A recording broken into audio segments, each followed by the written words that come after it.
وزیر اعظم کا دورہ امریکہ، کیا سرکاری خزانے پر بوجھ؟ شہباز شریف اور وفد کا خرچہ کس نے ادا کیا؟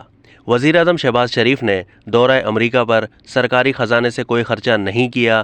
شہباز شریف نے اپنے اور وفد میں شامل وزراء کے اخراجات اپنی جیب سے ادا کیے۔ بطور وزیر اعلیٰ پنجاب بھی شہباز شریف نے تنخواہ سمیت کوئی سرکاری مراد نہیں لی تھیں۔ شہباز شریف بطور وزیر اعلیٰ پنجاب سرکاری دوروں کے اخراجات بھی 10 سال خود ادا کرتے رہے۔ وزیر اعظم شہباز شریف نے اقوام متحدہ کی جنرل اسمبلی کے اجلاس میں شرکت کی تھی۔ وزیر اعظم کے ہمراہ وزیر خارجہ بلاول بھٹو زرداری، وزیر خزانہ مفتاح اسماعیل، وزیر دفاع خواجہ آصف اور وزیر اطلاعات مریم اورنگزیب بھی امریکہ گئی تھیں۔ اب تک کے لیے اتنا ہی۔ مزید معلومات کے لیے ڈیلی جنگ کے یوٹیوب چینل کو سبسکرائب کیجیے اور فیس بک کے پیج کو بھی لائک کیجیے۔